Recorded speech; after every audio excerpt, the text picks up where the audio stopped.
Good evening and welcome to African Voices platform. My name is Chiwe Chihana, your host tonight. I've got Roots Mbili Theatre, a newly established company that's right here in the heart of Sheffield tonight. And they've got an amazing project that's coming up, about to start this week, that you really want to hear about. So joining me tonight are John Rwoth-Omack, the actor director that you've probably met before in this show, and Simon Holland, who is a producer with Roots Mbili Theatre. Good evening, John, and good evening, Sam. Hello, Chiwe. How you doing? So good to be back. It's so good to be back. Yeah. Yes, I'm so happy to see you, and I love that you chuckled when you started. So that's really good. You're back at home. We're here. You're here. Hello, Sam. How are you doing? Doing very well, thanks, Chiwe. Yeah, lovely to be back on African Voices. Thank you so much for joining me. You guys have been doing some amazing stuff in during the pandemic, it sounds like. So you've established a theatre company and you've got an amazing play coming up. What is the name of your company, properly pronounced? I might have mispronounced it. And what is it all about? Shall I take this? Yeah? Go ahead, John. So the company is Roots Mbili Theatre. Roots Mbili meaning two roots. So Mbili is two in Swahili.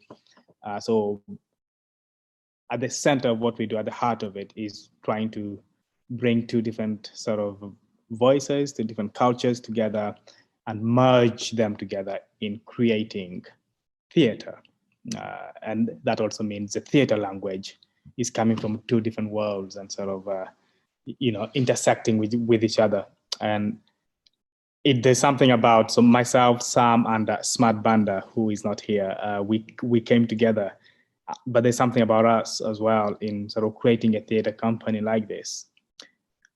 I'm from Uganda and of course connected to England. So I lived more than half my life now in the UK.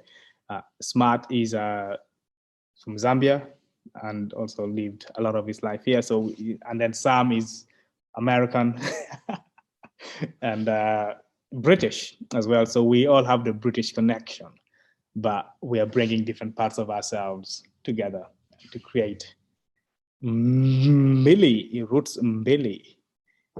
And that's quite profound. That's really profound. I feel like I should be part of that clique. I think I've got my Zambianness and my Britishness. You need to invite me in. You don't need to be invited. You're already part of the family. That's tokenistic. I want to be part of it properly. But Sam, seeing as you're on now, what is it that you hope to achieve with the concept of collaboration with Roots Mbili Theatre? What does that mean? So I mean, collaboration, I think it's the key word, really, as John said. And that is at the heart of it, because that's how it began, even prior to Roots Mbili. This is that we've been collaborating since 2018. When we kind of came together as sort of our first production, really, on the show called Bad Blood Blues. And that was a really, that was quite a maverick piece. And, John was kind of very inspired by it. But at its core, it was all about, examining and exploring, the sort of Western exploitation of African people in the African continent. And I think in many ways, it's about sort of reconciling that, and so coming together and trying to kind of address those injustices, I think is a big part of what Roots Mbili is looking to do. And especially, and you can only really, and I think doing that through collaboration and sort of having, people really truly look at the sort of the heritage of both those places, but also those sort of storytelling techniques. These are two places with incredibly rich storytelling techniques and a history of theatre and the arts. And so, there is something really exciting to kind of be explored there, which we don't really see. We see a lot of kind of national theatre and national styles, but we don't see them necessarily combined or merged. So I think that's what the sort of, Roots Mbili promises, really. So yeah, it's exciting. Absolutely. Definitely sounds exciting. John, you look like you wanted to say something there as well. Did you want to add to that? Yeah, no, it's, there's, stories connect us, and there's a language, I think, that you have in stories. And if they're told, in the right way, it doesn't matter sort of where you set the story. you can find connections that human beings can find identify themselves within the stories. And I think what we're aiming to do is to make sure that every story we tell, it is collaborative. It is bringing two cultures together. It is doing all these things, but everybody who comes to watch one of our plays or who has any sort of access to what we do still finds a connection to it, which is challenging, but I think done well, hopefully we can find that. Absolutely unique. I feel like it's finding the connection and also maybe seeing what you've not seen and felt being told to you in a way. I guess that's bringing together those cultural aspects. Now, one thing that has happened as well in the last week or so is that you guys have been sending out messages and just reaching out to people like myself and my colleagues and friends, and everybody say you've got a massive project that's coming to Sheffield Theatres. And in asking us to come to that, you've also been saying we're looking for future collaboration efforts. So I'm sure that's another dimension. But what is this thing you guys are going to be doing at Sheffield Theatres? Sam, do you want to go? Sure. So the project at Sheffield Theatres is Far Gone, and if you're thinking I've heard that name before, well, you'd be right, because Far Gone, it's been going now for the last few years, and that's because it's so good that it needs to be seen as much as possible and by as many people who've not been lucky enough to see it before. So Far Gone's coming to the Crucible studio. This is actually the second time it's been performed there. It was performed there in 2019, and that was going to be part of a much wider and bigger tour, which would then go into theatres across the UK in sort of spring 2020, and we all know what happened there. So we're sort of several years down the line, and we're now kind of picking up the tour kind of where we left off, basically. But we've been approached by Sheffield Theatres, who've very kindly given us the space, and we're going to be doing 10 days of shows, really, which is incredibly exciting. So it's great to be back. Congratulations, that's amazing. I love that play, and I would see it again. John, you're not just the writer of this particular play, which is directed by Mojisola Elufowoju, but you're also the actor in this play. Yeah. So there's so many questions because it was amazing and enthralling the first time. What has changed in the script? What should people expect that have been there before? It is a trick question. No, it's a great question. The script, there's a few changes here and there. We've been exploring the last week, looking at finding new things and whatnot. It's been 2 years since we last did it. We were different artists then. We are different artists now. So there's got to be something that we've learned in the past 2 years or something that coming back to remount a project. That there will be things that are feeding in, things that are just different. We're different people and we're different artists. So with that, there are some new elements in it. I'm very interested to see people who are diehard fans, people who have seen it before, if they will be able to notice what those differences are. They're not overly drastic, but they're not overly subtle either. I think they can be noticed. And then writing it and directing it, and writing it and acting in it. Oh my God. It's don't do that, people. Don't do that to yourselves. Just don't do that. No, but it's great. It's great having, my brain has to constantly switch between actor and writer. And when it's actor, I just want to be actor and sort of just focus on the characters, on the story, and sort of just tell it the best way I possibly can. I sort of want to switch off the writer now because, the job has been done. But it has been done. Switches off. Right. All is there. But you speak quite well about the switching bit, so switching from writer to actor. But then in this particular play, if at all it's still going to retain elements that I'm familiar with, you change personalities, characters at a flick of a finger. Sam Holland, how do you keep this person in check? How does he remember who he is? Because I think it's crazy what he does.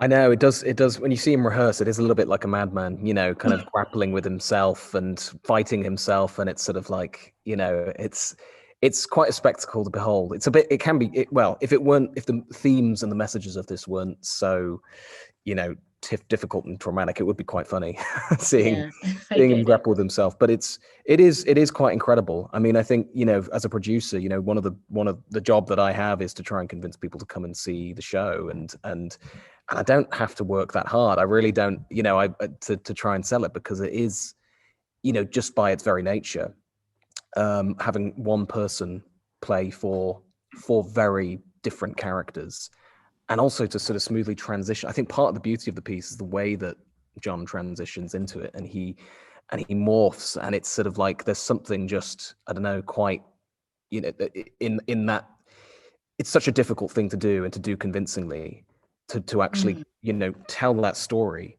through all these sort of different body movements, and to try and identify it, and yet it's incredibly clear what's happening. That's the quite astonishing thing. That's when you know you've got an amazing show on your hands, because it's sort of like, you know, everybody gets it, and you know, are following it, but also moved and you know, and sort of shaken, you know, by it, because that is what the show does. It really forces you, it challenges you, but it also invites you into it. You know, it's a show that makes you complicit in the events that occur. So yeah, so no, I've got to, you know, I don't really compliment him enough, because it will go to his head, but he is pretty good, and well worth coming to see it. And if you've seen it before, yeah, see it again, because it's, you know, that's the thing, you pick up so much, I think, with every show. Even I was watching it the other day, you know, for the first time in what must have been years, and it was like, oh yeah, that's new. That feels new. I didn't pick up on that. So even in my role, it's you know, there's things you take from it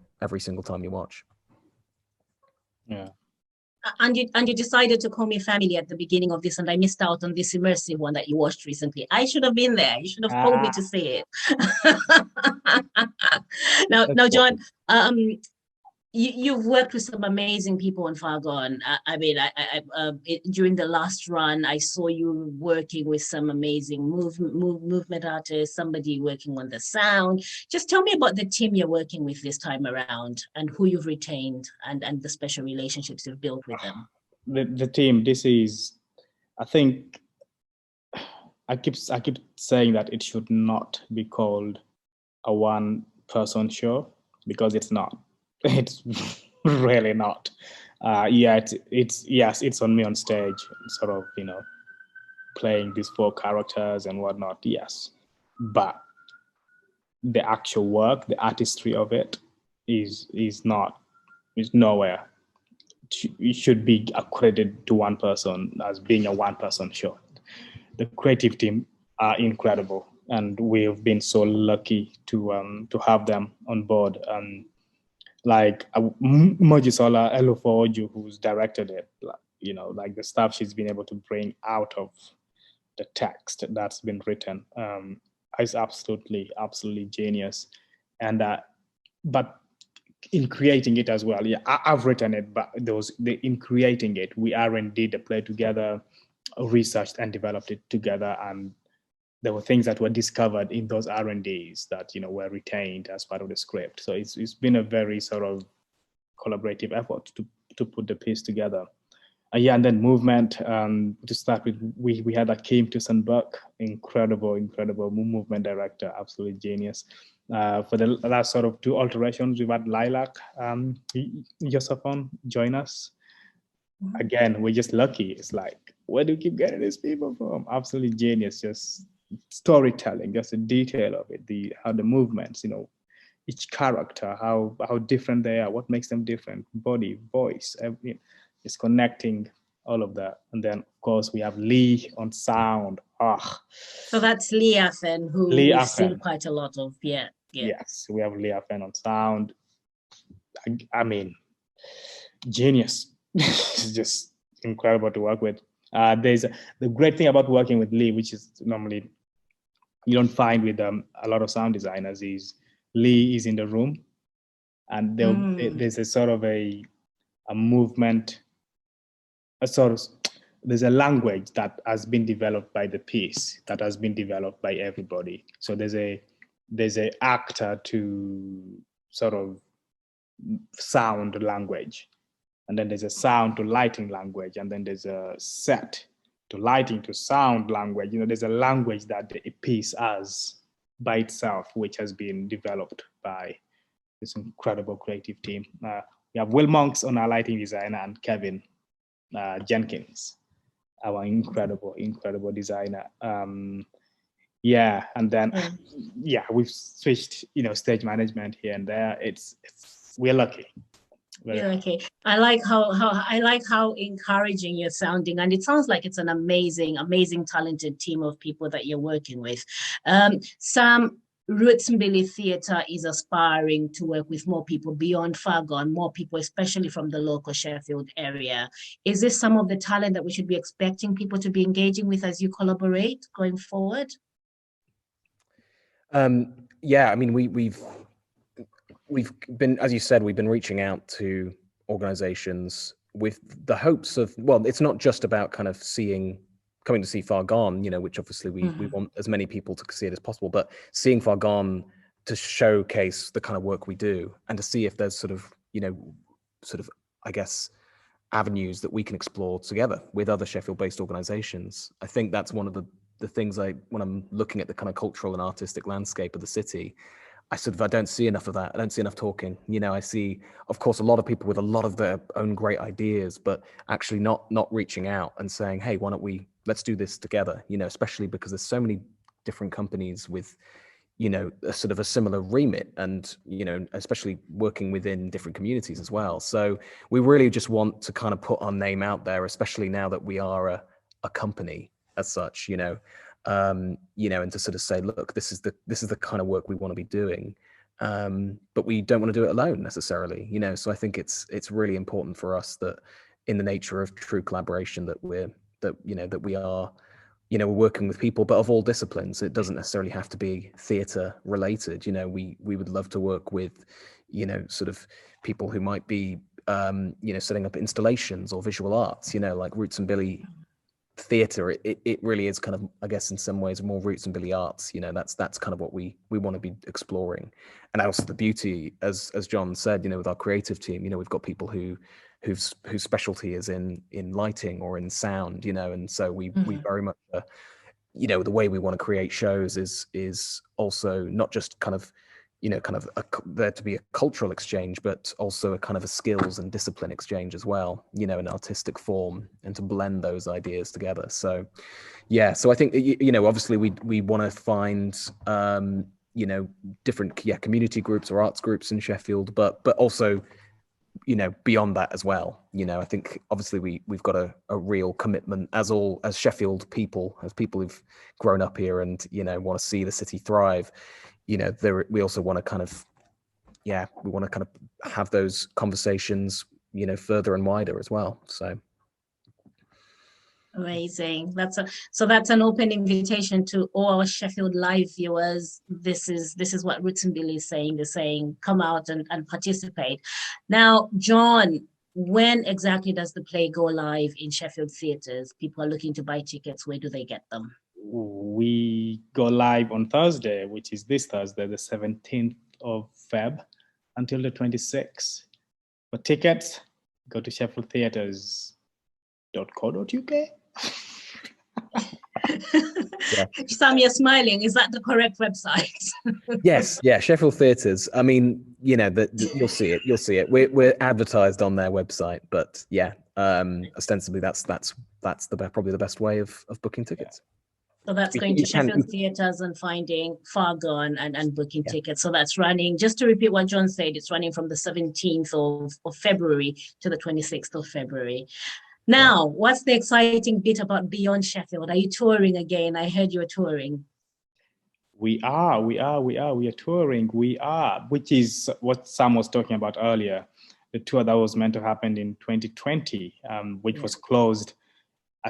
The announcement that Boris did came on the day that we were due to open, and we shut down. So 2 years later, we are back, and it's mainly a northern tour this time, isn't it?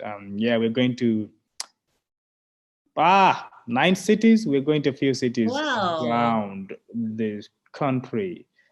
I'm gonna not try and remember them. Sam might do a better job than me. Yeah. Okay, if there's your producer hat coming back on, Sam, what's the tour? What are the details of the tour? Here we go. Here we go. This is a real test. Terrible if I got this wrong.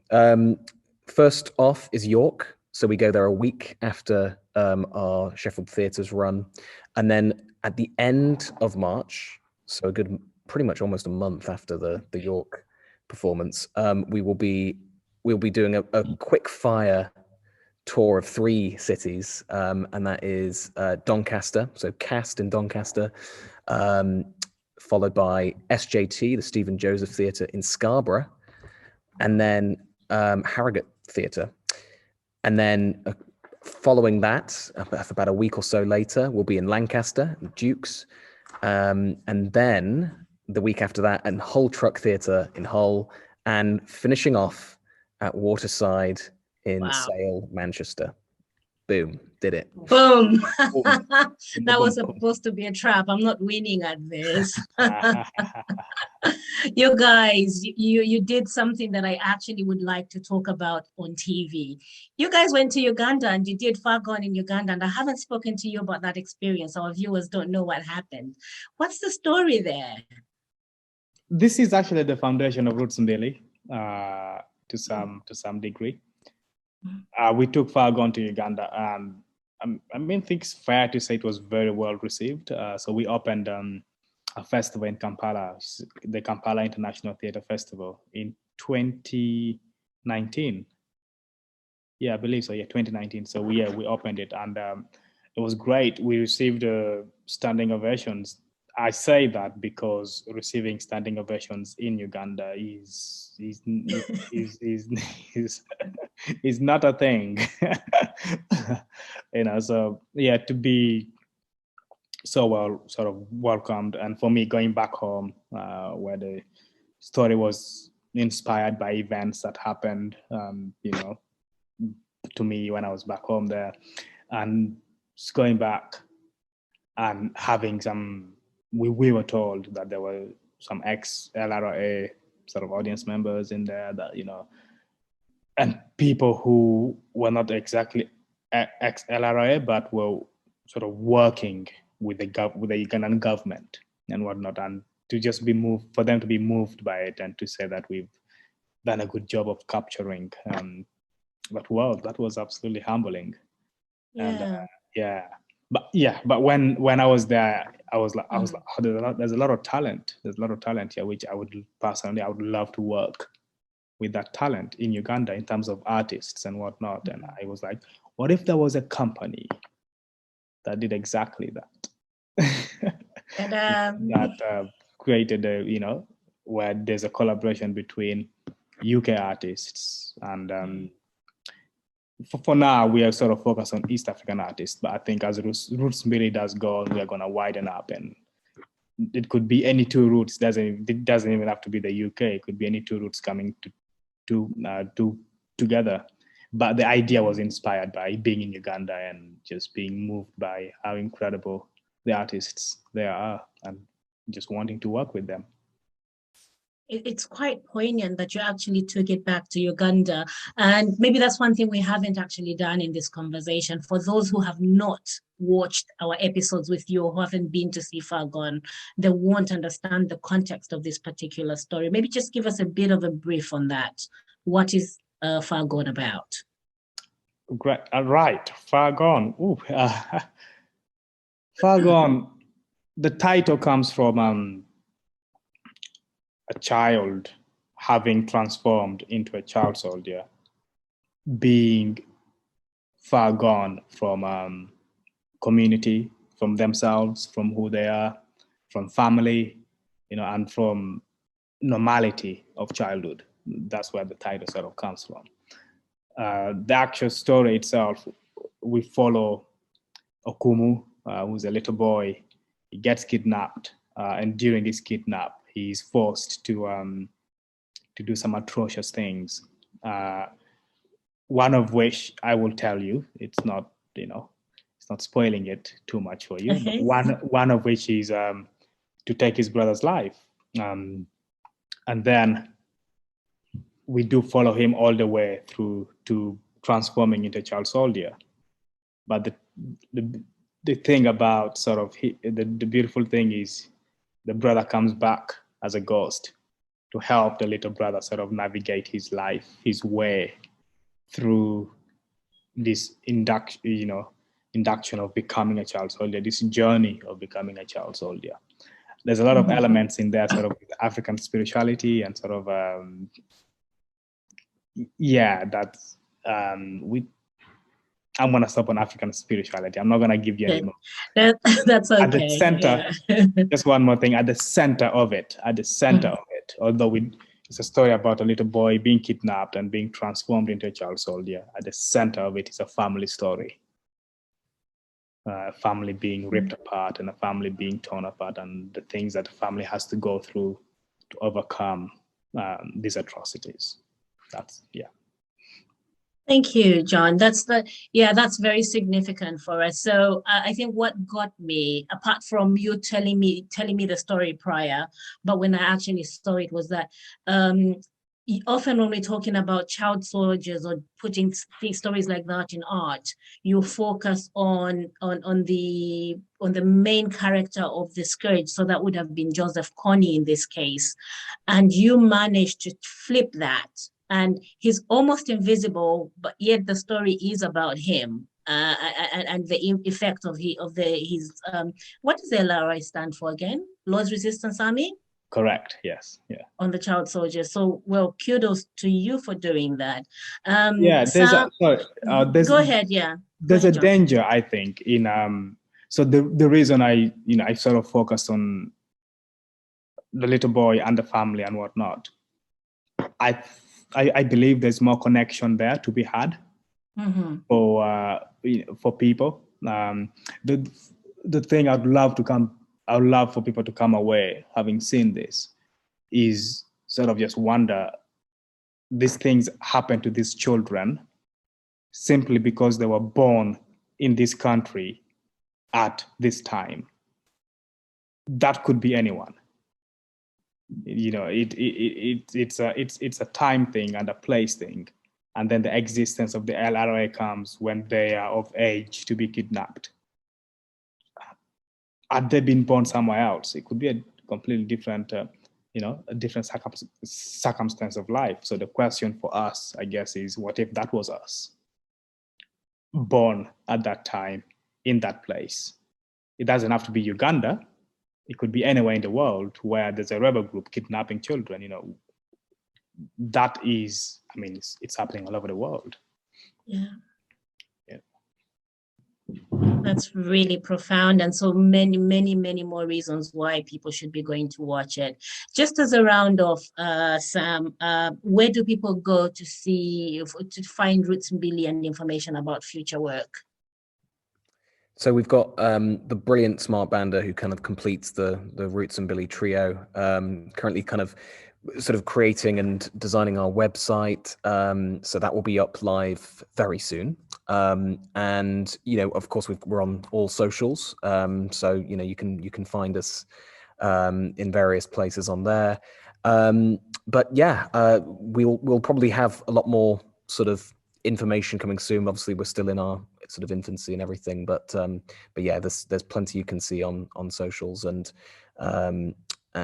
yeah, which is all very exciting. And also, just to sort of drop this in there as well, if you come to see the show, you also get a lovely program, which it will be Pay What You Decide, and that program will kind of give you, again, beautifully designed by Smart, but the proceeds of that will be going towards a charity in northern Uganda called the Women's Advocacy Network.